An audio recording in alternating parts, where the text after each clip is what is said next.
Ladies and gentlemen and fellow freedom fighters, welcome back to the Get Invested podcast. This is Bushy Martin from Know How Property Finance, and today we have an absolutely mind-blowing discussion with Tim Dwyer on the definitions of success, his investment frameworks, and designing a successful life. If you're really keen to hear some tips and tricks for successful investing that lead to a secure and time-rich life, then I know you're going to love this week's episode. My guest is the Global Director of Shirlaws Group and the founder of Growth Metrics Australia. Tim is a sensational business coach, a strategist and a business advisor, and he's mastered the art of helping small and medium-sized enterprises. He is just brilliant at cutting to the chase and coming up with really easy to comprehend frameworks and strategies that cut through to the essence of what you need to be doing if you're going to succeed. In our really in-depth and fascinating conversation, we followed Tim's journey in business over the course of his decorated career. We dove deep into business philosophy, to the frameworks for investing and scaling in business, and approaches to money that lead to wealth and freedom. We also touched on how Tim approaches property investment and how he allocates his financial resources. As you go through the gold that you're going to get out of this discussion, there's some really great topics that we touch on, and they include the importance of operating on high margin and low volume, Tim's width and depth framework, which is really interesting, why Richard Branson's so famous and how to emulate his branding approach, and the pitfalls of do-it-yourself property investment. Tim is a fantastic guy to have a chat to. He's got enormous knowledge and he's just got this brilliant ability to explain things simply so you really get what's going on. I know you're going to love this, and I'm sure you'll be listening to it for a few times. You better get out your pen and paper because there's a lot of gold that you'll be able to take away from this. So let's get into enjoying Tim Dwyer. Before we get into it, if you're a time-poor professional who's interested in investing but don't have the time, you don't have the expertise, you don't know where to start, you don't know who to trust, then grab a copy of my book, The Freedom Formula, that gives you all of the know-how. You can check it out at www.bushymartin.com.au or email me at hello@khgroup.com.au. That's HELLO@khgroup.com.au and mention Get Invested for a special bonus. I might add that all of the proceeds of the book are going to Living It Rough and Doing It Tough, a really dedicated group who provide for the needs of the homeless and their pets. So please get involved. And now, I hope you enjoy this interview. But there are people out there that will just go and chase what the next big thing is that people are talking about, instead of actually sitting back and going, okay, hang on a minute, let's do a little bit of research here.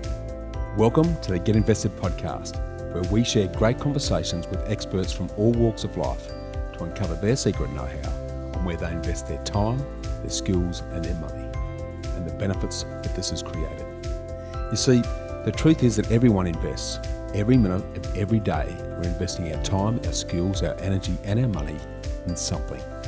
Some of us are investing consciously, some unconsciously, sometimes for good, sometimes for bad, and sometimes for no impact. Get Invested will help you to start living by design, not by default. I'm going to help you to make it happen, not let it happen. You will hear the top tips on how you can live with conscious intent so that you can live more, work less, and leave a living legacy by investing now.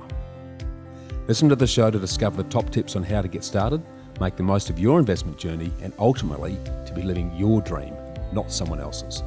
More episodes can be found on iTunes or at bushymartin.com.au/get invested. Thanks for listening, and now let's get invested. Okay, let's get invested. I'm here today with Tim Dwyer. Now, I've been very fortunate to have spent quite a bit of time with Tim through the Key Person of Influence program, and have been more than impressed and awed with the way that Tim is able to take very complex business subjects and distill them into very understandable frameworks. So I really appreciate you spending some time with me today, Tim. Thanks, Bushy. Looking forward to drilling into the opportunity that people have to invest in their businesses and see that as a growth asset. But before we get into the meaty subjects, so that the listeners have got a feel for who you are and what you do, can you just sort of give us a rundown on what you're currently doing and why you're doing it? Yeah, sure. So I've been in business now for over 30 years. And I've been through corporate, and in the last 20 years I've been working, doing advisory and coaching and consulting to the small and medium enterprise market. And I absolutely love it. So I left corporate, I started my own business, and I've gone through and I think I've made every mistake, and some. Right. And as a result of that, I'm very passionate about sharing my mistakes and sharing how people can either avoid them or move through them quicker. Right. Because we have to business is all about making mistakes. Yeah. So it's about pushing the limits and giving it a go. And so I really want to see more and more people make lots of mistakes and learn and grow from those mistakes and really make a difference in the world. Brilliant. Well, let's jump straight in there, actually, because that's a great place to start. Over the mistakes that you've made, what do you see as the biggest mistake and probably the most common mistake that you've seen yourself and others make in business, and what can people be doing to perhaps avoid that?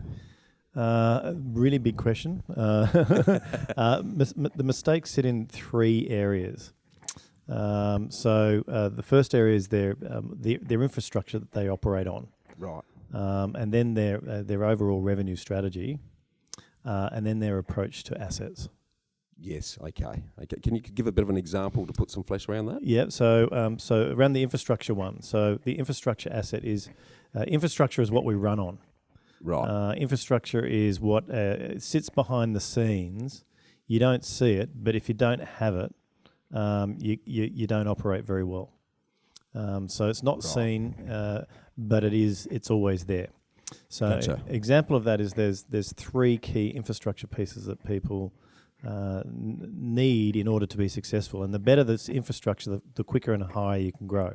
Right. So and that revolve around the three core elements or the three core aspects of life that are really important. So outside of air, water, and nutrition, these are the things that actually are most critical to us, which is our time that we have here on the earth. Absolutely. Yeah, the money that we have to invest. Yes. Yep, and reinvest. Yes. Yep, and our capability and skill that we build in order to create value whilst we're here. Yeah, brilliant. So the key things, they're the infrastructure things. Now, if you've got an effective time element and you know how to manage your time really well, Right. then you can achieve more. Yep. If you know how to build capacity and create bigger jumps in your investment in money, Yes. then that's what we call capacity planning. Right. Then you can spend your money better and more wisely. Right. And then the third one is if you know how to build capability and you have a process for choosing which capabilities you want to build and doing that as a lifetime experience rather than a one-off experience, and just build capability, you'll grow sky high. Brilliant. And it's a loop. So you build capability to get more time to create more assets, which gives you bigger jumps. Right. Which then means you can build more capability to create more time to create bigger jumps. So it's an upward spiral. It's an upward spiral, and it just takes you up into the sky. Yeah, But brilliant. they're infrastructure pieces. Yeah, fantastic. Well, to share some of that journey, and since leaving school, can you sort of talk us through what you invested your time, your energy, and your money into, and what has it done to benefit you and to others to this point? Since leaving school. Yes, I'm just interested in your decision-making process and what you decided to invest in and where that led you to. Yeah, so when I went and did university and did a business degree, and that was a hell of a lot of fun, and and I found the university is just an amazing place to make friends and build a network. Yes. So that's one of the critical elements of why you would go to university. Yeah, good point, and have some fun. And I went to a country university, so it was even fun. It was out at Charles Sturt out of Bathurst. So that was a hell of a lot of fun.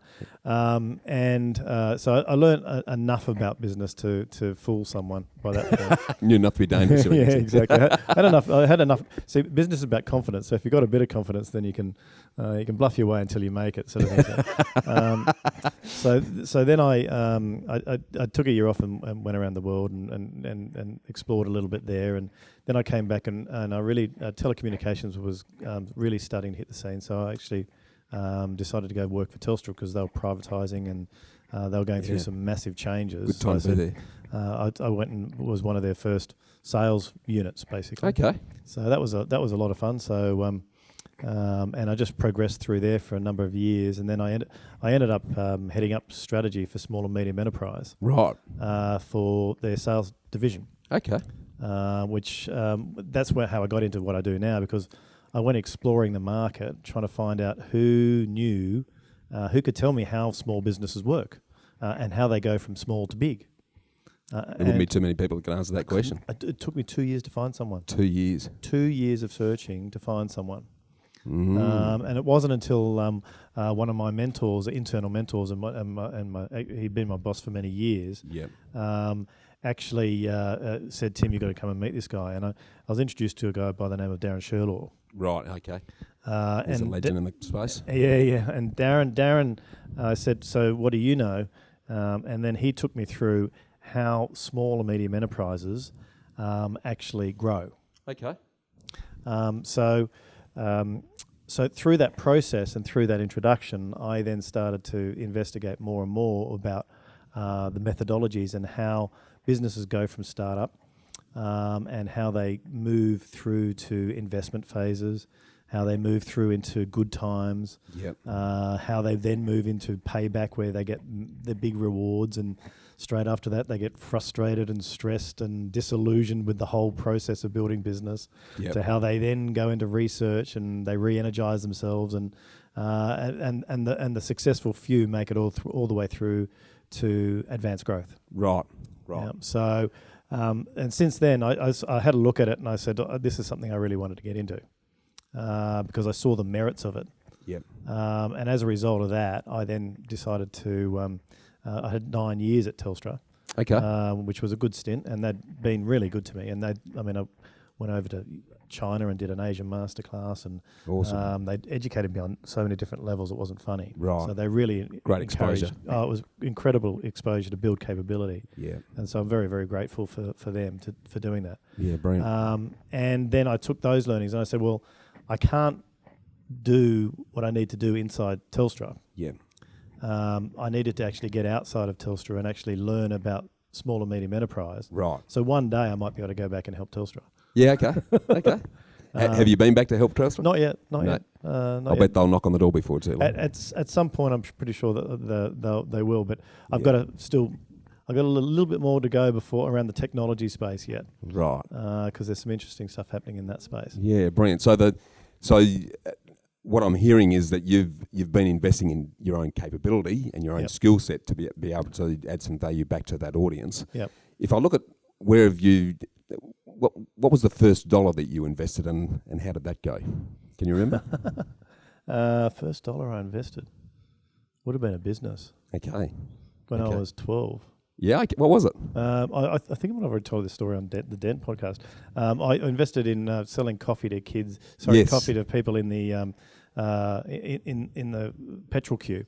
Right. They don't have petrol queues during the petrol strike. During the petrol strike. Gotcha. But then after that, I invested in property predominantly to start off with. So I bought some apartment and start because I had a job. When you're running in the corporate space, the better and most investment either sits in shares or in property. Yes.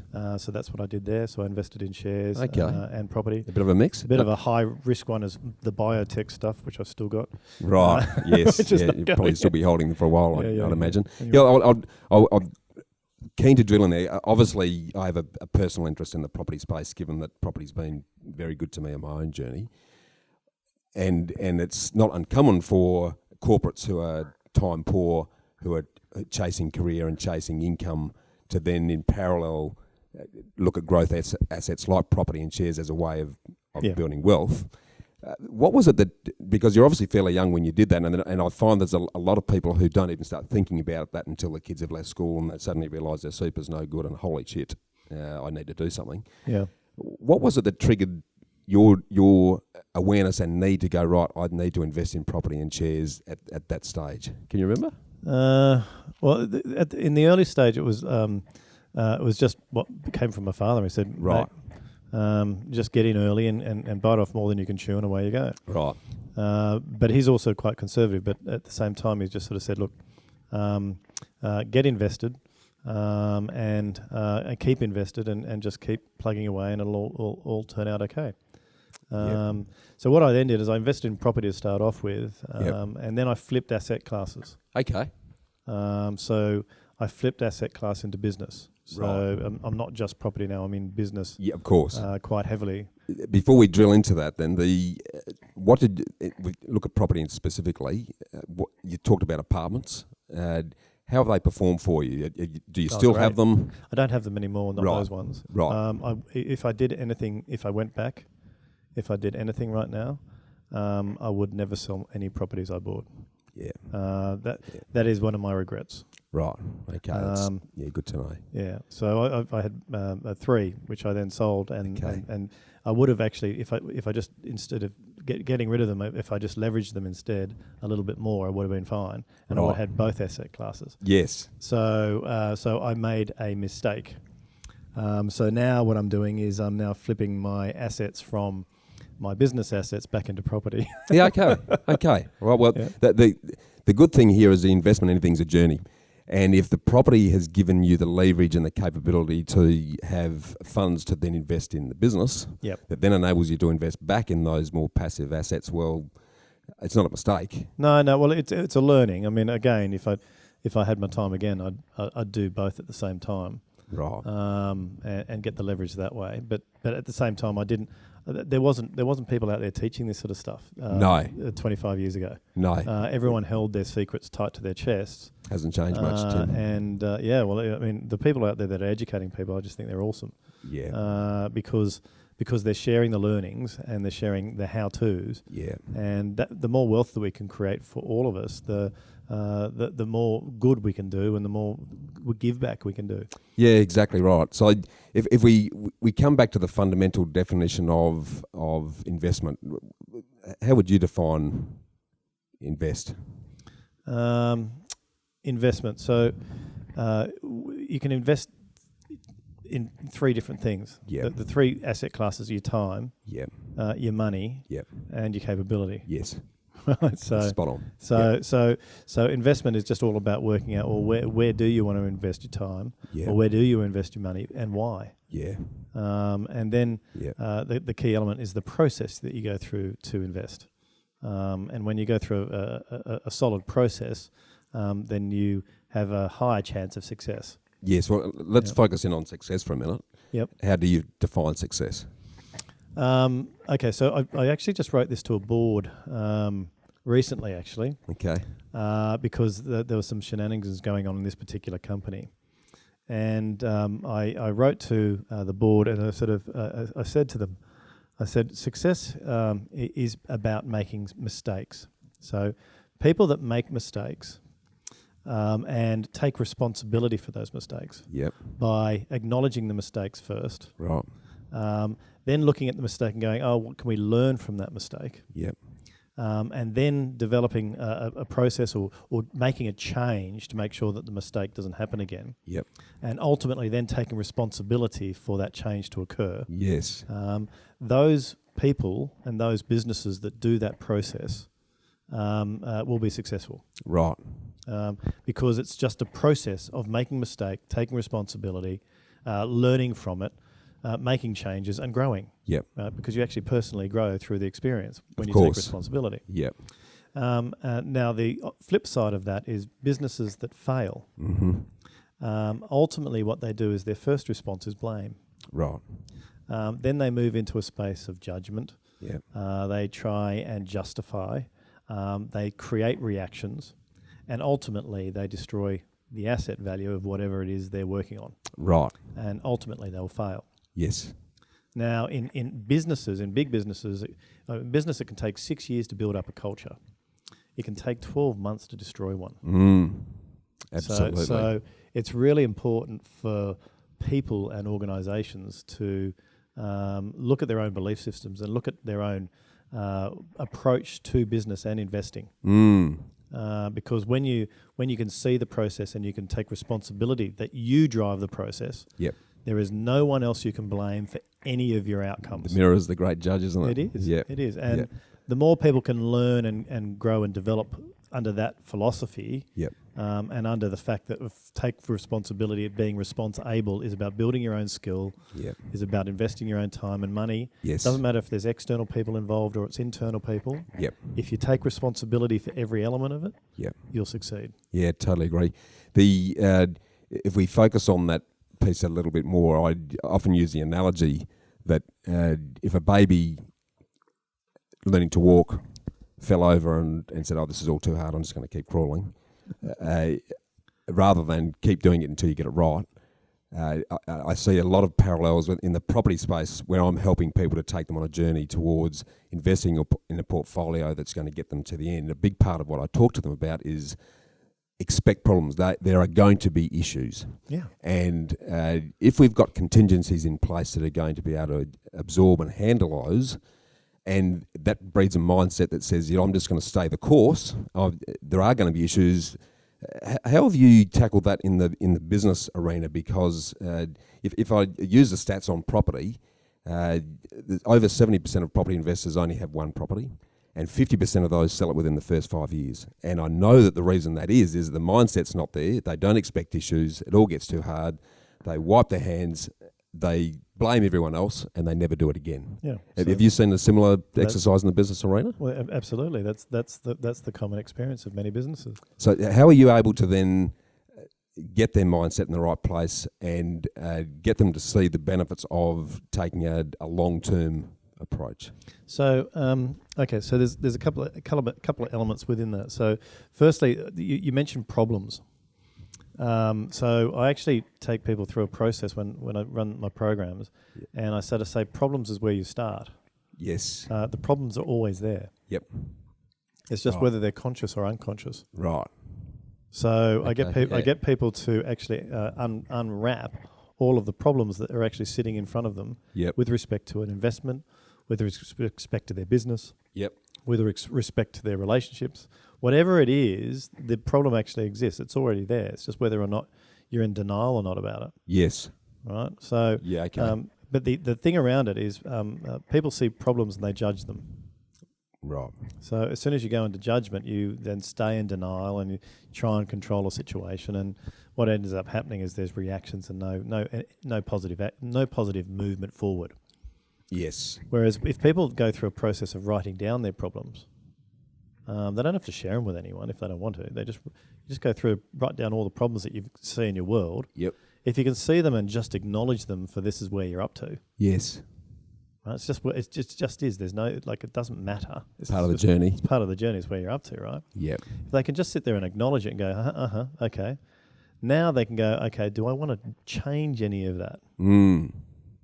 And then if they can say, well, actually, I don't like that bit, but these three other bits are real problems, so I'm going to deal with them. Right. Right? Yep. Now, the bits that they didn't deal with, because they've written down, they just let them go. They don't matter as much anymore, and they don't chew themselves up about it anymore, and they go work on the things that do matter right now. Yes. Yes, because you can't work on everything all the time, so you just got to write them down and then work out, well, which are the things that are hurting me the most right now? Yeah, that's spot on. The other thing that's allied to what we're talking about there that I see a lot is that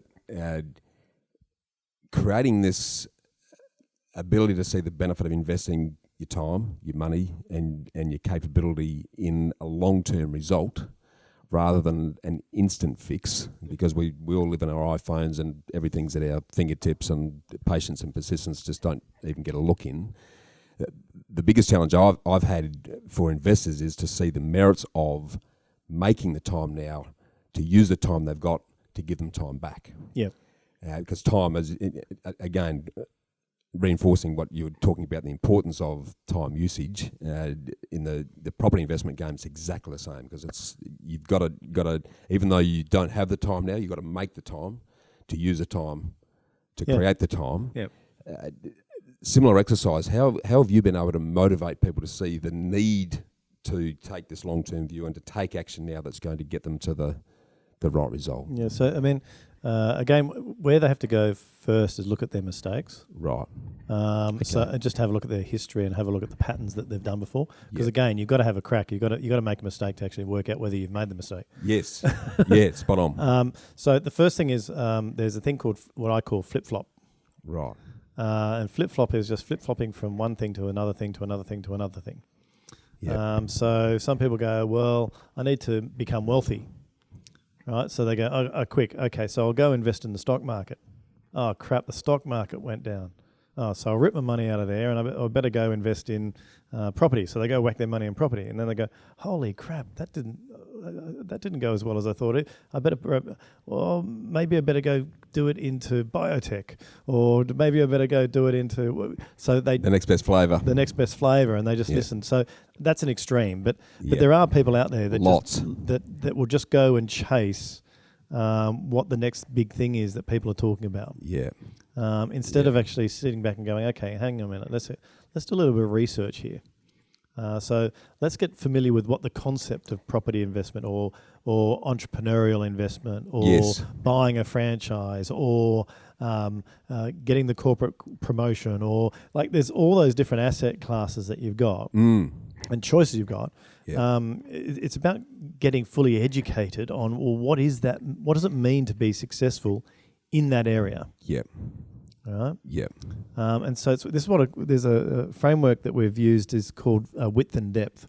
Okay. The width is all the possibilities you could do. Yep. The depth is how deep you want to go with it. Great.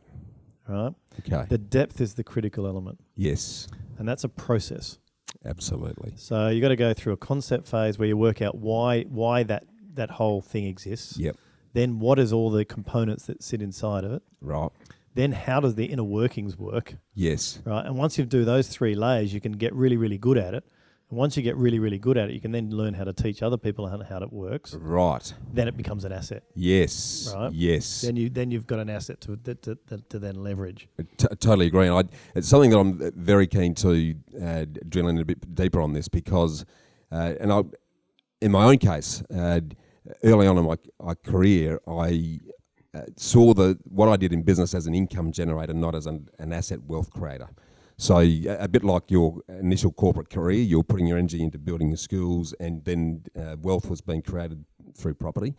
I've taken a very similar view up to a point of making a decision to get on board with a key performance, the key person of influence program, where the light bulb's gone on that it's not only property that's the asset, it's business that is also going to be a saleable asset that will both give me a great income stream, but more importantly, an asset at the end of the journey that's going to sustain my lifestyle long term. Absolutely. And what I love about what you've done, Tim, is to codify and put that into a formula, a set of principles and a process that we all like to think our business is unique and that we all do things differently, but what you've made very clear is that no, it ain't. No, it's a formula. We're all going through the same path. Can you, and you've touched on some of these things already, but can you just sort of give us a Reader's Digest version of what your formula and the process is so that listeners can start to recognise the opportunity that business is going to give them to then go down a similar path? Do you want me to do this for business, is it? Or yes, because that's where your expertise is, and you do that very well. And I don't think anyone I've met has actually boiled down business into a formula that's going to build an income-producing, saleable asset that's going to help contribute. Everyone thinks their business is good. The trouble is with most people is that they are the business, and when they get to the end of the journey, they go, okay, my business is worth a mint, but as soon as you take them out of it, you've got nothing, versus the approach that you've distilled into a fantastic process that means that, one, they're out of the business earlier anyway because you've created a productised business that then is a saleable asset. Yep. But not many people are either aware of that or know how to make that work. Okay. Well, why don't I give you the 5-minute versions then? Yes, please. Yeah. Okay. So, firstly, the business is a formula. There's mathematics that sit underneath it. Yep. And when you know how the formula works and how the mathematics works, yes, it means that you can learn and you can grow and move businesses very, very quickly. Right. So a business that will go through a phase of business will normally go through a phase. There's phases and cycles. I won't go too much into detail, but Sure. They'll go through a phase or a cycle in 17 to 30 years. Right. And whenever I tell people that that's how long it takes to go through a phase, they get very upset with me. Well, and an allied, when I say to people, a property cycle is 8 to 15 years. Yeah. And if you're not in it for 15, then you're not going to do very well. Yeah, right. Exactly. So it's very similar analogy, actually. It is very similar. Yeah. With the phases, though, in business, you can go through them in 3 to 6. 3 to 6? 3 to 6. Okay. But in business, you start off small and you've got to go through multiple phases to get to a really decent size. Right. So but 3 to 6, you can take a business from 0 through to 12 million in 2 phases. Okay. Right. So the first phase is 0 to 750. Yep. Then you go break through to the 1 million mark. Yep. And then when you go from the 1 million mark, you then can go through to the 12 million relatively quickly if you focus on the right things. Right. So, and what are they? Well, in the first phase of business, which is it starts at 80K, all the way through to 750. That's what we call the doing phase. Yep. That's where you're working it all out. Okay. Right. You're selling. You're building channels. Yep. You're looking at how you build your product. Yep. And you're doing branding. Right. So it's what we call the ing phase. Yep. And then businesses they drop into what we call the 750K black hole. Right. Don't take these numbers literally, by the way. So these numbers are the general numbers. Right. But not every business follows them. So some businesses it all depends on their intellectual property and their systems they build. Of course. Will depend on these numbers. But these are just not the generic numbers we use to explain the story. Rule of thumb. Okay. So at 750K, people are that's the very big black hole, and people fall into that. Right. And they fall into that because their numbers of people are out of whack inside the business. Right. So they hit what we call the 7-person black hole. Okay. Right. And this is where 95% of businesses globally fall into this black hole and never come out. Yeah. So they and the reason why is the mix between sales, delivery, and service and support is all out of balance at 7 people. Right. So when I say it's mathematical, it's not mathematical mathematics that we taught at school. This is all about people numbers and where people spend their time. Yes. Yeah. Okay. Awesome. Well, it's interesting. It's ringing bells with the model that's worked well in our business, and as property investment advisors, and we have a finance team. What we've found works really well is what I refer to as the finders, the binders, and the minders, which is a 4-person triangle basically, and we've got one finder. We've got 2 binders, and then we've got 1 minder. Yeah. And once that's that capacity, that's operating really well. Yeah. And then once we've exceeded that, we just create another one of those. Yeah, that's right. So that's how you get through the 7-person black hole, is you duplicate 4s. Okay. So 4s is the... Diamond 4 is good. So you're doing good. You're doing good. So, and then when you got 3 4s, you got 12. And then you just readjust them slightly, and then you go again. So, but the thing is, the dynamics change though. So, when you break free of the 750 black hole, you then go into the 7-figure businesses of $1 million plus, right? And then you move into the new phase, right? And that's where businesses have to build processes. Yes. Right? Yes. And it's a different mindset at this point, right? And then once they get the mindset right, though, they can jump from 1.5 to 3 mil, 3 mil to 6 mil, 6 mil to 12 mil. Right, and if they do it in the right order, right, and they get their branding right and they lead it. Yeah. So the other thing is that the reason why businesses take 17 to 30 years to go through a phase instead of 3 to 6 is because they build bottom up, not top down. Yes. So you build your brand and look at how your brand's going to be positioned. Yeah. Then you build your product lines underneath that. Then you build your partnerships. Then you build your sales processes. Right. That's how you go. That's how you go whooshka up through the 3 to 6. Yes. Okay. Yeah, that makes complete sense. Yeah. Yeah. Okay. So for those that are listening, and let's face it, a lot of Australians are in that small business enterprise space. Yeah. And a lot of them aren't really thinking enough about how they can create a saleable asset out of everything they're putting their energy into. What are the key ingredients, or you talk about productizing a business, and for those that aren't familiar with that terminology, particularly if you're in a service-based business, you think, what do you mean you're talking about products? Yep. And a lot of us are in service-based businesses essentially these days. To boil it down to the key things that create that asset base, what are they? The key revenue components is brand, product, channels, and your sales system. Right. Yep. Right. So the brand side of things, I'm not a brand expert. I mean, there's people out there that do brand. There's a new organisation coming to Australia from the UK called Bob Group. Right. So there's someone that I'm having a really good look at. Yeah. And they're in the business of building brand and then also getting the brand system in. Right. Which is looking at the productization, looking at the channel, and looking at the sale assets. Yes. Okay. So they're the four components. So if I just repeat that: brand, product, channels, and sales process. Gotcha. So the brand is what draws people to you. Yep. That's the trust and the awareness. It's who you are. So it's what we call the brand DNA. Yes. Right. So it's the essence of you and the essence of what your value is that you're here to deliver. So if we take Virgin and Richard Branson, then the values that he creates in terms of just do it and do it with fun and creativity, that's his brand. That's his brand. Right. Yeah. Gotcha. So he's built. He's the pinnacle of all of this, because he was one of the first to do it, or if not the first to do it. Right. He was one of the first to do both business branding and personal branding. Yes. So whenever anyone says, well, who's the best at brand, everyone goes Branson, because he's done both. Yes. Whereas a lot of other people have been able to build personal brand, like the Beckhams. Yep. Or there's other people that have been able to build company brand, like Singapore Airlines. Yes.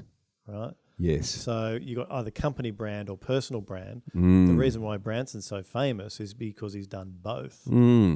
So he covers the whole picture. And I'm sure there's a secret sauce in doing that, because the struggle that most businesses have is that the key person is the one that has the awareness and the brand. And the minute they're out of the business, they don't have a business. Well, that's right. So you actually want to build both. Yes. Yes. Right. So if you can build both, you can then build wonderful assets. Yes. So look at Branson. He doesn't have to do much. Just sits back on the island and greets people and shows them how to do it. Yeah, but he can create some amazingly wealthy ventures. Yes. So by leveraging his brand, it's like Greg Norman's done the same with his golf courses and property development. Yeah. Incredibly successful. Yes. So there's a whole lot of. But when you look at the really really successful people, guess what they've built? Yeah, a brand. Brand. So following on from brand. So then underneath that is products. Yes. Now for that again, I just want to products in what we're talking about aren't necessarily physical products which the average person associates. If we're in a service-based industry, can you just expand on what that is? Even if you're in a service-based industry, there's a physical something that is the outcome. You're delivering some even sort of an if it's outcome. Advice. Yes. There's a physical outcome from the advice. Yep. Right. Someone will make an investment decision, or they'll buy a pen, or they'll do something. Yep. As a result of some form of advice. Yes. Right. Gotcha. So service-based industries need to productize as much as anyone else. Yep. So time for money is dead. Yeah. And has been for some time. Yeah. However, we still need to measure time, and we still need to measure our time for money. Yes. We just don't price it that way. Yes. So I always say, don't stop measuring time for money. Just don't bill out that way. Yes. So you got to look at what the value proposition is of what it is that you are selling. Yes. When you look at the value proposition, and you can then put that value proposition into a package. Yep. Mm-hmm. You're then able to go sell the package for a price. Of course. Right. And for a value proposition. Because it's giving them a solution, not a part of the ingredients. Correct. Yeah. Now, where we've come unstuck with this, and it comes back to what we're taught. Yeah. If I say what is the formula for profit? Yep. And what most people will tell me, well, if you're listening to this and you've got a pen and paper, write down just so that I can show you what I mean by this. But most people will say, oh, profit equals revenue minus costs. Yeah. I say, no, it's not. And I'll have lots of big arguments with people. And I'll say, no. The accountants will be going to task. Oh, yeah, they'll be going to town on me. But as soon as I explain it to the accountants, I'll be like, well, you didn't give me that piece of information. I say, so true profit is volume times margin. Of course. Margin is revenue minus costs. Yes. Right? Exactly. Now, as soon as you see that and you go, oh, true profit is volume times margin, then it shifts your mindset away from time-based billing. Because you're going to go, I've only got so much time, so I need to create products that I can produce at volume. Yes, exactly. So therefore you can have products that are high volume, low margin. Yep. Or products that are high margin, low volume. Yep. Or the panacea, or the golden goose for the high margin, high volume, which is what we call Apple. Yep. Or the low margin, low volume, which is what we call ugly. No, very good description. My wife and I have always operated on the ethos of high margin, low volume, because it means we have to do less work for more return. Yep. But to do that, we've always had to provide a superior solution that people really value. Yep. And if I put that in real terms, the finance component of our business, for example, there's 1,000 finance brokers out there all flogging low rate loans. And when we got our team to shift from low rate loans to we're giving you a home ownership solution, so we would manage that whole process for them, and we do it in a way that reduce their monthly costs to a point where they could then invest the surplus in building a property portfolio that would then ultimately create enough wealth that would replace their income. Yep. Suddenly we're having a completely different conversation than every other finance broker that's out there flogging that, trying to grab the chips and sell a low rate loan. Yeah. Well, the client will ultimately get a better outcome anyway, and either make more money or save more money through going through someone that's actually stacking up the value. Yes. Right? Because there's three components to it. So whenever you're making decisions around anything, it's time, cost, quality. Right. Right. So is this going to save me time? Is it going to save me costs? Or is this do I have to let go of quality? So there's only three components when you're making a buying decision. Yeah. Yes. Now, what normally happens is if everyone goes towards the cost one, then you've got to let go of quality, and it means you've got to spend more time. Yes. Right. Yes. So if you go for if people understand that actually sometimes if I go for the lowest price, it means that it's going to be a pain in the ass for me, or I'm going to have to let go of the quality. They won't go that way. So I do this with a lot of building clients, and of course, and they explain this quite well. Yep. But they go to someone if someone's going to go to, say, one of my clients, he's a very, very successful builder, and he explains to his clients, look, if you want to go to a tender, fine, here's a tender document, and here's how you do the process. Yep. And they say, why are you giving this all to me? Yes. And he goes, to save you some time.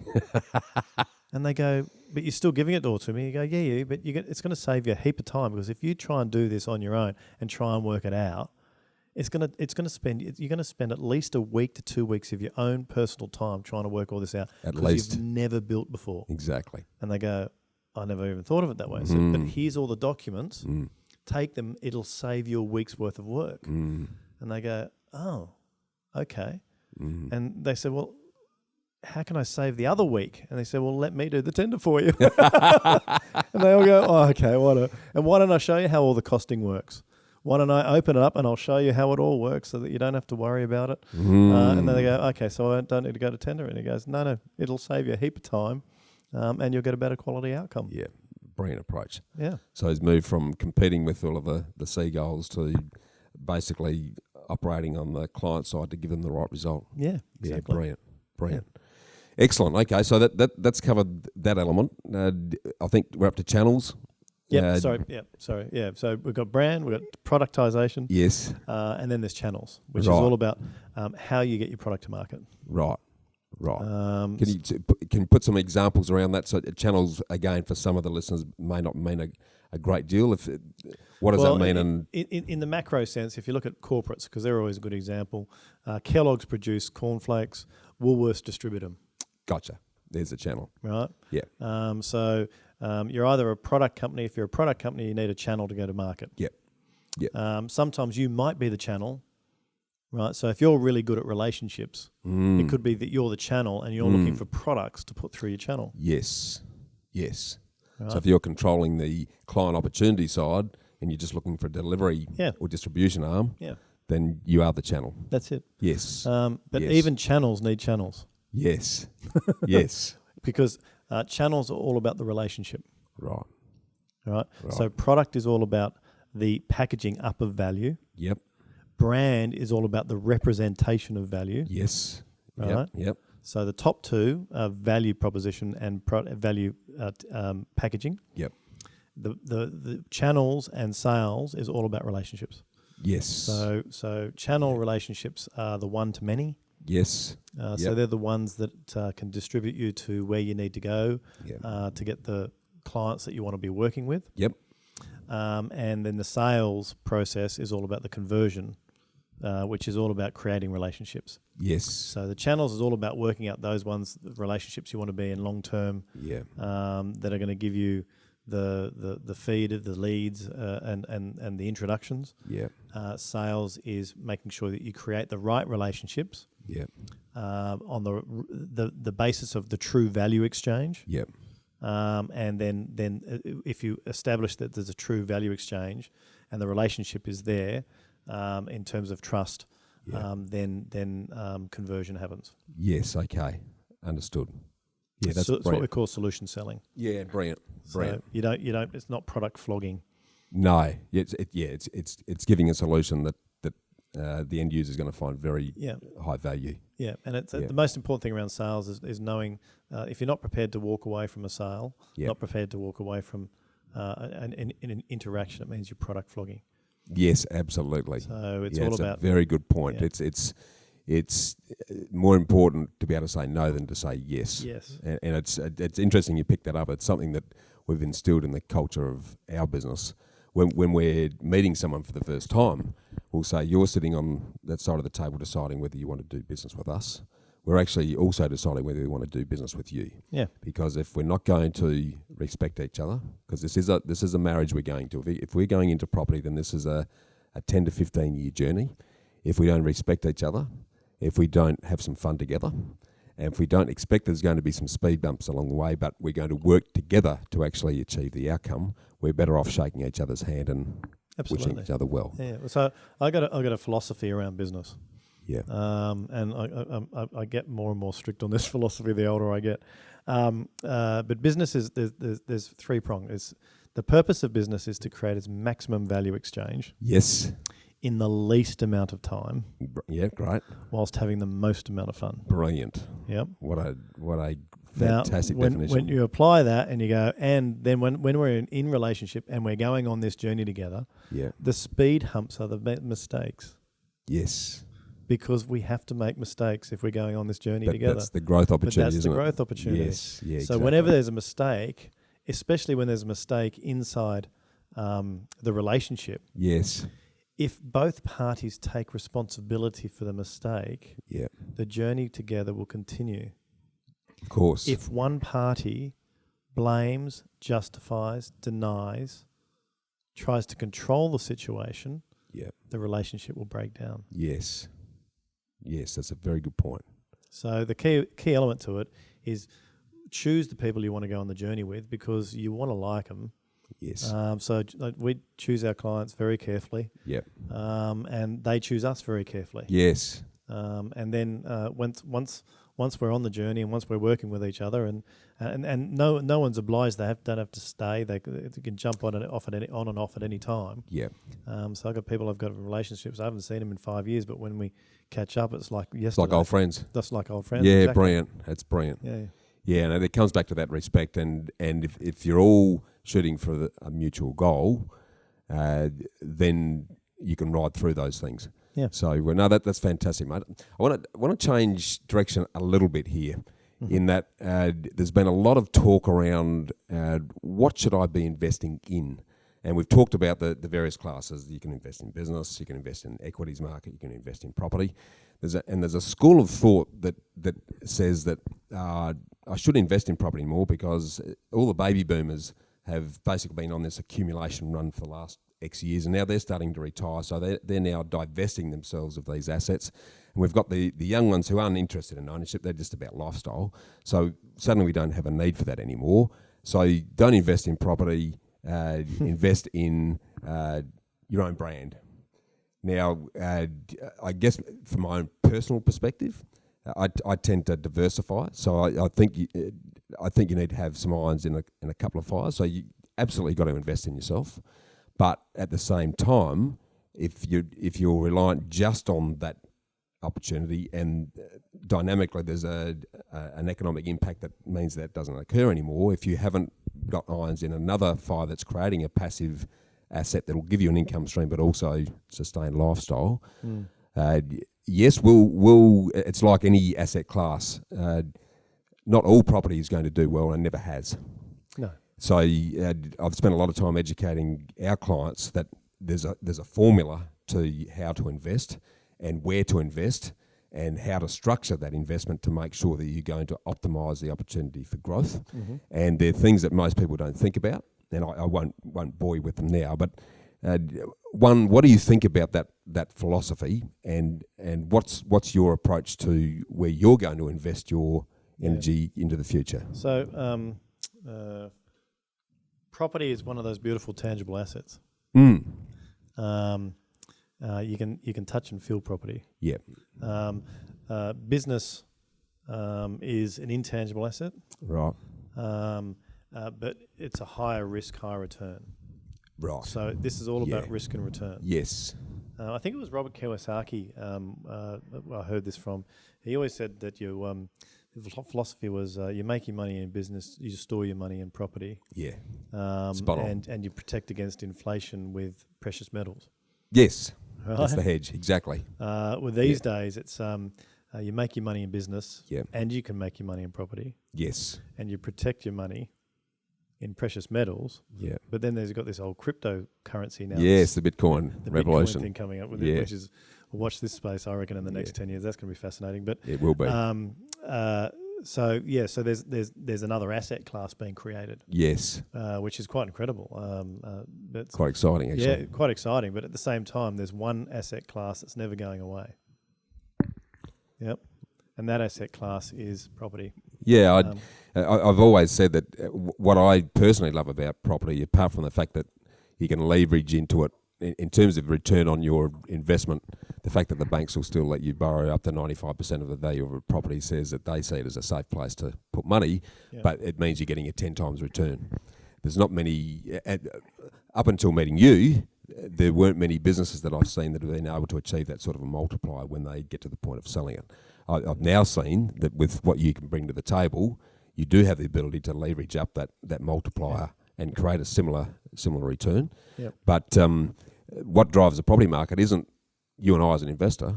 It's the 70% of owner-occupiers who it's a real need asset. Yeah. And they buy on emotion, not on investment principles, versus the share market that is pretty much a perfect market, and that everyone's operating on the same information and it's instantaneous in terms of its impact, so it's so dynamic.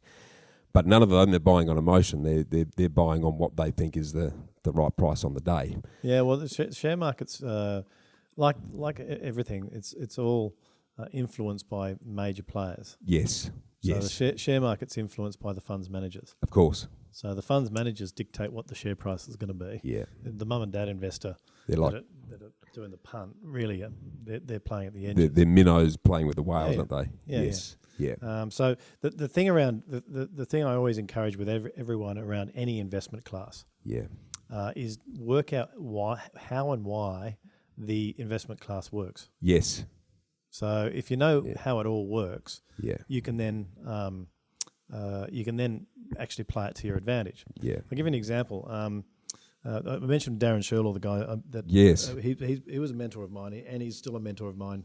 for many years. Yeah. And in 2007, he came to I got him down here to Australia shortly after it, but he basically told everyone that the stock market was going to crap itself. Right. And this was in July, 21st of July, I remember the date. Okay. And we all said why, and he goes because, and he just showed us the mathematical stats with how over in the US it was going to take 9 months and 21 days. Sorry, it was 8 months and 21 days to sell a house in the US. Yes. And he goes, it was trending down, and he said before October or by October it'll be 9 months. At that point in time, the funds managers will all take a new position and sell all the stock, and we're going to go into a deep recession. Very prophetic. Yeah, and he just sort of said it's just the cycle. These cycles come and go, and this one's coming. Yep. And then I flew him out here a couple of times through from 2008, 2009, all the way through to 2012, because he was Australian, but he lives over in the UK at the moment. Okay. And we took hundreds and hundreds of people through planning your business by looking at the economic cycle. Yes. Now, this wasn't financial advice. This was looking how you manage your business, Of course. through the cycle. Yes. Not how you invest in shares through the cycle. Of course. That wasn't the intention. No. Because what happens is the stock market precedes the business market by 6 to 12 months. Right. So Okay, whatever the it's a lead stock indicator. market's doing, it's a lead indicator of what's going to happen in the economy. Of course. And so Brilliant. we always get all of our business owners to watch the stock market Yep. to know what's going to happen in their market. Brilliant. So if you look at the stock market now, it's almost back up to 6,000 in Australia. Yep. We're past October, so it looks like it's going to keep going Yep. for a while. Yep. The cryptocurrency is going to take some investment away from it. Yep. But not a lot. No. It's a It's small early days. little blip in that. Yeah. The main reason why it hasn't burst through its previous high Yeah. is because corporates aren't investing. Right. What they're doing is they're handing out all the dividends. You look at all the dividends that are coming out of all the corporates. Yes. They're divesting all the money because they don't know what to do with it. Right. Right. So if they invested that money internally, all the stock market would be around about 8,000 on Interesting. on the index. So that lack of confidence in putting it back is driven by what, do you think? They don't know what to put it into. So if they don't know what to invest in, they go, or it's too risky. So Yes. there might be investment choices, but it all comes down to risk profile. Yes. So another thing to look at is risk profile. Yep. So generically, we need to all look at our own risk profile. Yep. The sleep at night factor. Yep. Yeah. So if you want to go onto this, there's a website called Shirlaws Compass. Okay. That's SHIRLAWS. Yes. And there's a risk indicator that you can take on that. Great. We'll put this in the show notes. That's great. And this was profound when I took it. Because it shows you, so there's different types of investment risk. Yeah. So there's how much due diligence you do before you invest, Yes. and how much volatility and how much you need to manage an investment after you invest. Yes. Brilliant. I'd say exactly the same thing in the property game. Yep. If you're going to invest in property, you need to look at how much time are you physically going to need to put into manage that asset. Yep. And if you're creating a second job by doing that, you've got to question whether it's the right place to be putting the money. Yep. Very similar parallel. Exactly. So this indicator, you take the test and it asks you a series of questions as if you're a business owner. Right. Right, and you've got to either look at it from a property perspective, but it looks at it from, if you've got 100 million, what would you do? And it takes you through a whole lot of scenarios. Yeah. It takes about 15 minutes to do it. Yep. Right, but what it shows you, it gives you a number. Yep. Out of 10. Yep. For the different elements of risk. Yeah, great. So awesome. It shows you. It gives you a playback number. It was fascinating for me because what it told me was where I must make my mistake in investment. Okay. And what is that? Can you share it with us? Yeah. You happy to? So there's 4 types of risk. So the 2 before it, which is the first box is how much due diligence you do. So yes. I was fine. I was a 6 out of 10, yep. which means I do a little bit of due diligence. Yeah. The returns risk was 8 out of 10. Okay. which means I expect very, very high returns Right. for the investments that I make, Okay. which is why I went into some of the businesses that I did. Yes. Yep. Yeah. But then there's a line in the sand there. So once you make that investment, then there's the risk profile post-investment, Yes. which is your volatility risk profile and your Yep. management risk profile. Yes. Yes. My volatility was 10 out of 10. Really? Yep. And my management was 5 out of 10, Wow. which means that I've got a very, very high volatility rate, Yes. which means I won't switch out of investments. Yeah. Yeah. And I won't manage them terribly well. So what it showed me when I did it, I went, and I disagreed with it when I first read it. As we all do. Yeah, so I took it to Darren. I went, Darren, like, mate, this can't be right. And he goes, tell me the last lots of investments that you sold. I just went, and crickets. And to this day, I still haven't sold those biotechs.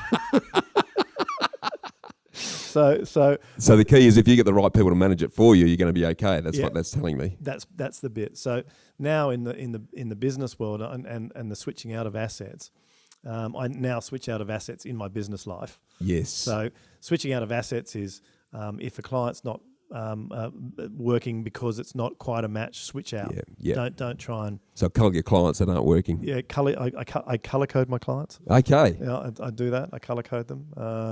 I colour code everything. You need a pen with about 10 colours on it, I reckon. Yeah. And then I also have other people that manage it better than me. So manage the relationships better than me. Yes. Because I like to keep moving on to the next thing. So I'm one that's good at passing, not account managing. Yeah. Okay. And so it's just knowing where it is. Yes. Up to. But I will do a lot of investment in doing due diligence on a client before they come on. Yes. And I get them to do the same. So it takes a couple of months for that to happen. Yeah, great. But I have really, really high expectations of what we can achieve together. Yes. So I have to lower that. Gotcha. Right. So that therefore everyone's happy. Yeah, okay. So by knowing your risk and return means you can see your own patterns. Yes, that's the mirror again, isn't it? And therefore you can change it. Yes. Now, I've seen some doozies on these risk profiles. I bet. So one of the risk profiles that I saw was the due diligence risk profile was almost 0. It was 2. Right. Okay. So they buy anything. But the returns expectation was like 9. The volatility was 2. Oh. So you're going to sell at the drop of a hat? And the management was 9. Right. Control freaks that are going to get in there. So as soon as you see this profile, you go, this person has no money. Yeah, and sure enough. And they don't. Right. And the reason why is because they don't do any due diligence. Yep. They expect it's going to be the best thing ever. Overnight, I'm going to be rich. As soon as they find out that there's something wrong with it, they switch out. And if they don't, they try and manage strangle it. So it's like someone going and saying, "Oh, I've heard about there's these oil fields in Iraq. I'm going to invest." So they invest all their super without any due diligence. Then they work out Iraq's actually in war. Right, so then they go, oh my God, that's a war. So then they try and get it all out, and then so they take 2 cents in the dollar. Yeah, of course. Or they manage the absolute crap out of the person and hound them until they get their money back. Yeah, exactly. It's a classic story of the tortoise and the hare, which I often talk about in property. The successful property investors are the ones who see investing as boring, but they spend a lot of time early to do their due diligence, get the right result, and then they get out of the way. Yeah. And they let others manage that asset who are good at doing that. So what I often say to investors in that class is, your role is to manage the managers. That is you. It's a bit like an AFL or a rugby team. It's probably rugby up here. I'm an AFL man. Investing is an elite team sport. And you need the best players in each position who are then combining with the other players. Yep. But guess what? You aren't one of the players. You own the team, and you've got your master coaches, and then you've got your on-field players. Yep. But if you try and DIY, reinvent the wheel, which a lot of property investors think, well, I own a home. How hard is it? I'll just go and buy a bunch of homes, and then wonder why it is a disaster. It is a business, and a business is a team effort. It did find the same on the business side of the equation, Tim? Absolutely. So the key element to growth is capability. Yes. Yep. So you've got to look and build capability. So capability is being built by understanding, well, what's the concept that sits behind it? Yes. Then how does the strategy work? And then how do I implement this? Yes. So if I'm looking to outsource anything, I look for capability. Right. Okay, so have they done it before? Yeah. Can they articulate how this all works? Yeah, brilliant. Do they have processes in place? Yes. Can they duplicate themselves? Yeah. So I'm always looking for capability and process. Yeah. Yeah, brilliant. Now, when you've got a team outsourced that's got capability and process, then you're going to spend less time doing it. Exactly. So it goes back to that time, cost, quality thing again. Yes, it does. Yeah, spot on. So it's either you're going to invest your time in it and make it your investment in time, and you're going to learn how to do it. Yeah. Or you're going to make a decision that, no, I'm not going to invest my time in doing this. I'm going to go hire someone or contract someone else to do it. Yes. And then if you can contract people on success fees, or you contract them so on it's performance-based or value-based. Yeah. Performance-based is the best way to incentivize everyone. Yeah. And totally. away you go. Yeah, no, and that's exactly the approach that we take on the property fund. It's making sure that we've got proven players. And when I'm talking players, I'm talking about a good accountant, a good financial planner, someone on the property side who understands the strategy piece, also structures the finance. Yep. They become your master coaches. Yep. And then the next layer around that, the people like your project managers, your buyers agents, your property managers. Yep. And then the next layer around that are your builders, your conveyancers, your lawyers, your... and when just in that one, that last 30 seconds, you've explained exactly how complex any industry is. Yeah, true. Right? Very true. Every industry is complex. But whoever's got the best players, whoever's got the best team, so you've got a team of 15 you just mentioned there. Yeah. Right, you've got a rugby team. Yeah, absolutely. Right, and therefore you're sitting on the outside of, you're funding that rugby team. Right, but the thing is... you're Russell Crowe. Yeah. But if everyone's going for you... Yeah. Right, and everyone's doing it for the winning of the team, which they all then get remunerated, which then means you get remunerated. Everyone wins. Everyone wins. Yeah, spot on. And it leverages that capability. Absolutely. So you're not having to reinvent the wheel and make the mistakes that we spoke about right at the start. So business is no different. Yeah, that's awesome. You've got to have people that know how to productize. You've got to have people that know how to do partnerships. You've got to need people that know how to open up opportunities, close opportunities, people that know how to service it. Yeah. So we're all here. We're all beautifully different. Yes. We've all got our talents. It's just all about working out who fits which talent in which position. Yeah. The coming back to your discussion about the mirror exercise and the accountability importance on a personal level, from the experience I've had, you're very good at creating accountability for those that you're helping through the processes and the people you introduce. Talking on a personal level, how do you keep yourself accountable? So I haven't been good at that. Okay. So I've had to create the system and create the process that means that I can be accountable, but that I don't have to be. Okay. Okay. Right? Yeah, right. That's good. So if you look at a lot of really successful people come out of the military. Yes. And it's because they've got a discipline about them. Of course. Yeah, of course. And a structure that goes with it. Yeah, they've got a structure that goes with it. Whereas I came out of school, I went to a uni that was fairly loose. Yep. Had a lot of good times. Wasn't exactly accountable and wasn't very structured. Right. But I fell on my feet when I started working for the corporates, but I still also worked on shortcuts. Yeah, okay. So which isn't a bad thing. So testing the edges, that's a great thing. Which isn't a bad thing. I just got creative on that. But still, I wasn't still taking full responsibility. Okay. I didn't really start taking that until I was close to my 40s or in my 40s. Yeah, okay. So it's only been a recent thing that I've really woken up about this. Yeah. So what have you done then that's... So what I then did is I said, I need a tool. And I looked around for tools, and the best tools I had were right in front of me. I just wasn't using them properly. You're right. Okay. And so therefore I repackaged the tools that I had in front of me into a different format that made more sense to me. Yes, that worked for you. That worked for me. Okay. and it's what I call the growth metrics. Yes. Can you share those with us? So what I've worked out is, and I'm sure there's plenty of people on listening to this that know this already, but maybe not. But they probably don't do it, like most of us. Well, if you want to change something, you got to first measure it. Yes, absolutely. Yeah, but quite often we don't know what to measure. So in business, we don't know what to measure. Good call. Right. And then when I went around and asked everyone, I said, "How do you measure your time?" And they said, "Well, I don't know." I said, "How do you measure your money?" And they said, "Well, profit and cash in the bank, which are actually can be false measures." That's the old accounting measures. And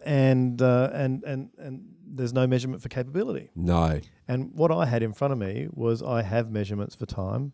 Yes. I have measurements for money and capacity, and I know how to measure capability. Yeah, exactly. And I said, why aren't I packaging that up? Yes, absolutely. So what I then did is I gave myself an uppercut. Yeah. And decided to repackage it and really redo what I was doing. Yep. And like, by the way, I was going okay. Sure. Yeah, of course. Yeah, no, I have no doubt. It wasn't about that I wasn't doing it. No. But I wasn't reaching my potential. That extra level of discipline. It wasn't. It was the extra level of discipline of really being able to make a difference and creating the what I call the happy habits or those daily disciplines that's going to make sure that it's all heading in the right direction. Yeah, brilliant. So I was cruising. So is that something that the growth metrics that you're talking about people can actually access themselves? Yeah. Well, if you go to timdwyeronline.com. Yep. There's you go down there. There's a brochure there. It's only it's very very basic brochure. Sure. But I run a webinar where I explain people how it works. Yeah. But what I show them how to actually color their world. Yeah. And use color to measure what they're doing. Yes. And then show them how to change it quite quickly. Yeah. As soon as I show the people the framework around it and how to do it, change becomes really easy. I bet. Then I show them how to measure their money and measure capacity. Yep. So measure their potential. Yes. So once you measure the potential and you can see what percentage you are against potential, yes, that's where the uppercut comes. I bet. A big wake up moment. It's a bigger wake up moment. You go, oh my God, I didn't realize that I could possibly do that. And then as a result of that, they go, well, how do I do that? And then there's a process for building skill. Brilliant. And then when people know that the process for building skill isn't that hard either, it's just a simple process, then they can then start building the disciplines. Yes. But disciplines in this world, it's not a hard thing, it's an easy thing.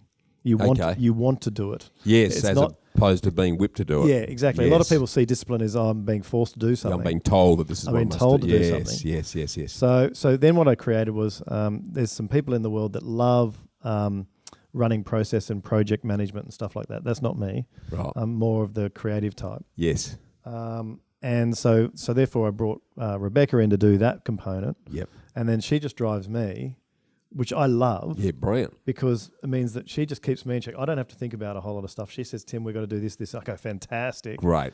So then she project manages me. Yep. And I don't have to go to the effort of working out how the hell do I project manage me. Yeah, brilliant. So that's your own internal capability, accountability in essence. Yeah, but what I do is I go find someone to do that. Yeah, exactly. Recognise the need, find the person, fix the problem. Yeah, exactly. Yeah, brilliant. Yeah. Brilliant. Okay, that's sensational. So again, I'll put that in the show notes for those that are interested in taking up on that, because I can see it as being transformational.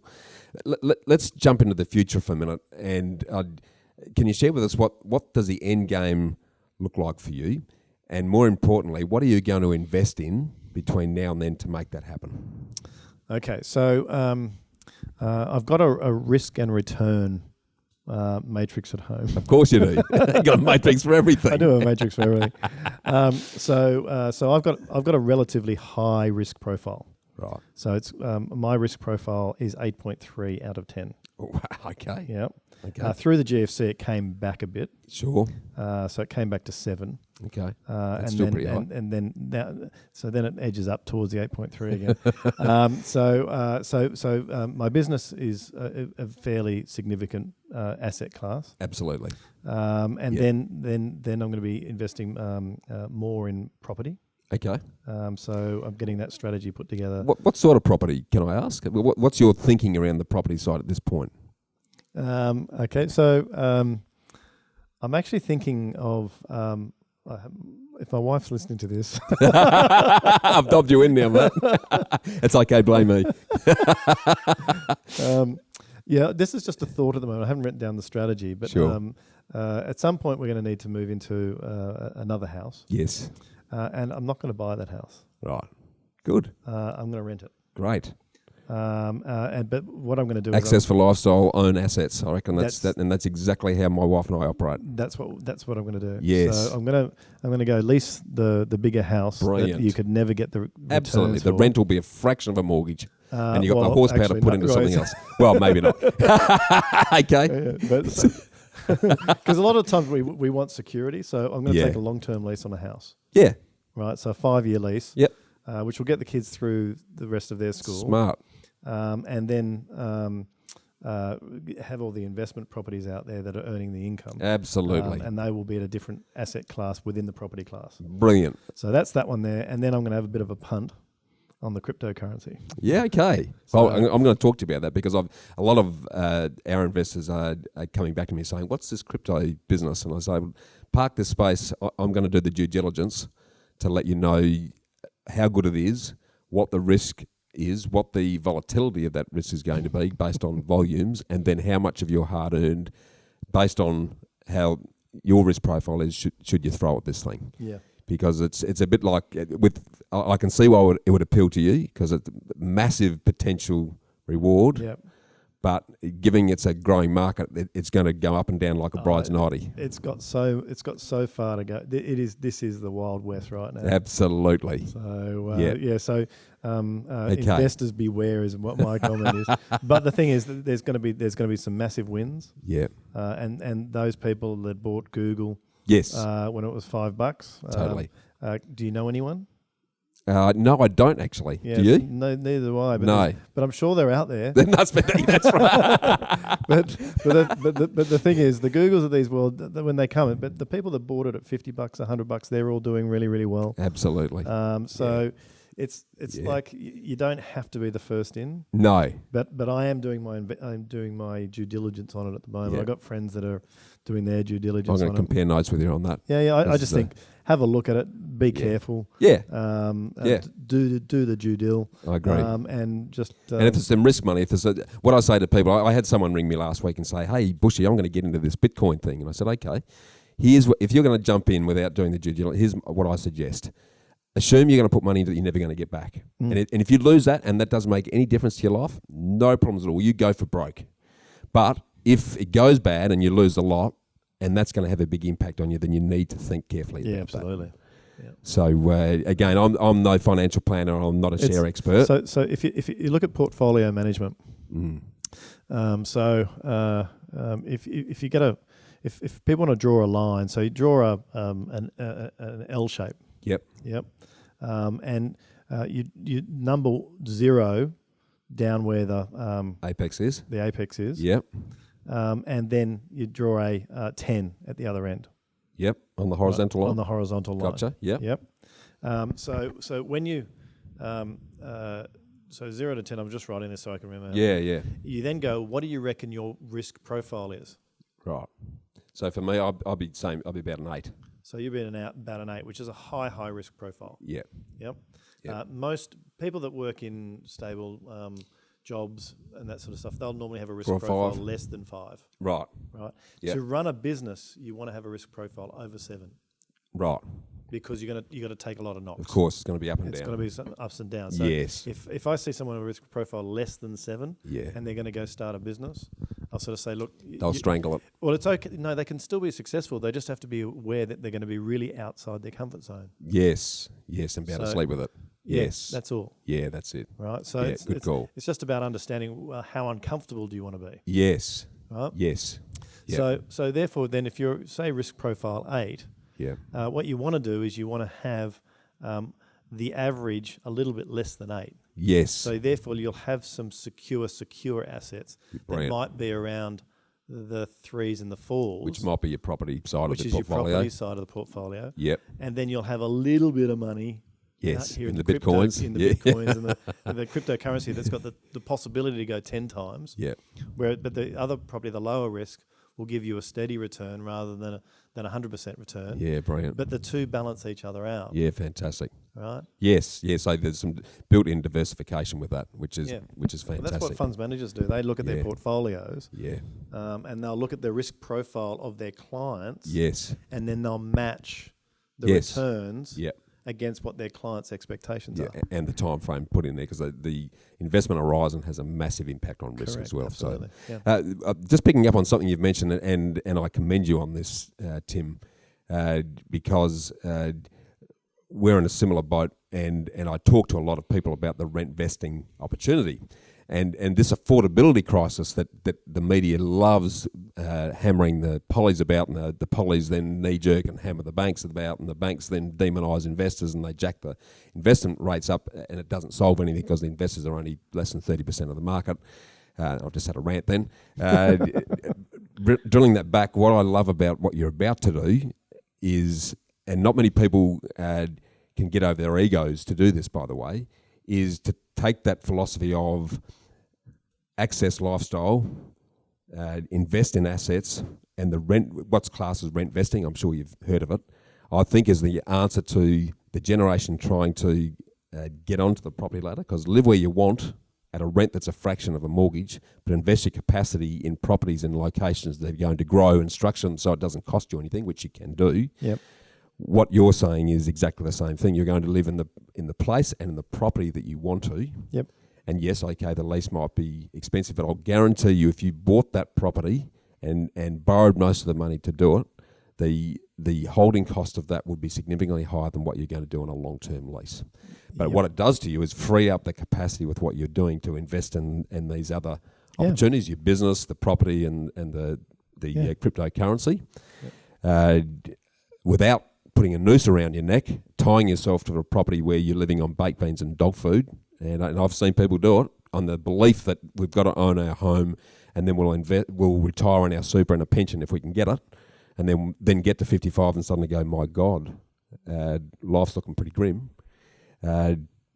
Fully commend what you're doing in that regard, and there aren't enough, I think, that have been smart enough to recognise that as a real opportunity. So it took me a while to work it out. Yeah. Well, so where were you years ago, Bushy? Hiding away in South Australia, doing it myself, and not talking to enough people, which is where KPI has been an awesome amplifier for us. I just can't. I wouldn't have met you if it hadn't been for the KPI program. That's just been sensational. Okay. I've used up a lot of your time. If we were to boil down 3 takeaways, given your expertise, if someone was to want to start seeing their business or a business as a growth asset opportunity for them, what are the 3 things that they should be doing now? First thing is this before they do it or whilst they're on it?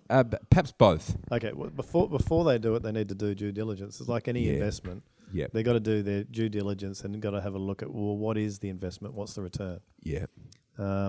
Second thing is then once they've done that and they believe they've got a business opportunity where there's a gap in the market or there's a proven need for it. Yes. Then it's about jumping into it. Yeah. But taking the philosophy of responsibility. Yes. Yeah. Right. So there's no such thing as blame game in this world in terms of if you want to get a return on investment, and you want to succeed, a business and an individual needs to take responsibility for the whole, all of it. Yeah. The entire supply chain, the staff they hire, the contractors they bring in. Even when it stuffs up, if you take it back, it's a decision that you made or I made. Yeah. Right. Yes. So second philosophy. So first philosophy, do your research and do your due diligence. Right. Second thing is take responsibility for everything that happens. Yep. Right. Yep. Shit happens. Sorry, you can edit that out. No editing here. Stuff happens, right? So there are external factors that you've got to take into consideration. Sure. I didn't create the GFC. No. Right. No. How I responded to it, I did. Yes. Exactly right. right? Yeah, spot on. So I could sit in my office and blame the fact that the market's gone down, or I could change my product mix and move with what the current market Opportunity condition was. Yes. So I get lots of people that blame economies. I get lots of people that blame macro events. Well, in actual fact, no, it still comes back to me. Yeah, absolutely right. Yeah, spot on. So that's the second thing. So first thing, due diligence. Second thing is responsibility. Yeah. Third thing is get your infrastructure right. Right. Right. The infrastructure is the foundations for growth. Yes. Right. The infrastructure around how you utilize your time. Yeah. How you utilize your money. Yeah. And how you build your skill, whether it be the delivery of the product that you're going out to sell. Yeah. Or deliver. Yeah. Or whether it be the infrastructure for how you actually plan your growth out. Yes. Which is where you're going to spend your money. Yeah. And most importantly, where you spend your time and how you value your time. Yeah, absolutely. If someone was wanting to read something or get their hands on something that would help them with that journey, whether it be something that you're offering or other, what should they be doing there? I haven't got a lot of this online yet. Right. So a lot of if you do some research, you will find bits of this. Okay. But I'm doing more and more of these conversations like with yourself and with Glenn from Dent. Yes. And I have put it in, but what I've done is, because we for the last 10, 15 years, we've just worked with the bigger clients, like clients from 5 mil through to 500 mil. Right. And we work it's very quiet. So it's referral only. Gotcha. Not a lot of promotional material, stuff like that. Yes, yeah. It wasn't until after I did the Dent podcast that everyone was saying, can we get that? Can we get that? Absolutely. I've listened to it 8 times, by the way. It was that good. It was awesome. Okay. Gold. Well, so what I've done is I've put it into a short program. Right. So the foundation side of the infrastructure side of things, I've put it into a 90-day change program. Brilliant. I've put it into a planner. Brilliant. So people can read it. So people can access that if they want. They can go to my website and just repeat what that is. I know you've mentioned already, it's timdwyeronline.com. Great. So they can either get access to a one-day workshop. Yep. They can get the planner. They can come on a 90-day change program. I'll also be releasing a whole lot of this information next year through more social media stuff. I've never had to do that before because we've been referral only. So yes, of course. Is a whole new world to me. I'm on the same journey as you. Yeah. Same. So you'll see more and more of it out there. We'll get it out there, and if people are interested, just send me a note through the website, and we'll get back to you. Well, I'll certainly be encouraging people to do that because I've got enormous value out of what I've had the opportunity to enjoy from you so far, Tim. Really appreciate you spending some time with me today. I know there'll be a lot of people who will be contacting me to say, how can I get on to Tim? So I'll be making sure that we make that as easy as possible for them. Thanks again for your time today. Thanks, Bushy. I would be very keen to revisit this discussion with you on the property journey in particular. Yeah, absolutely. And with the concept that you're going down leasing the penthouse or whatever it might be. Just don't want to tell my wife yet. What I'll do is I won't release this podcast until you've spoken to her, mate. So you'll be pretty safe there. But thanks, Tim. It's been awesome to have a chat. Okay, thanks, mate. Thanks. Bye. Well, freedom fighters, how good was that? To get a summary of all this investment gold in the show notes, just email me on hello@khgroup.com.au. That's HELLO@khgroup.com.au. Or check us out at www.bushymartin.com.au/get-invested. I look forward to joining you next week for another episode of the Get Invested podcast.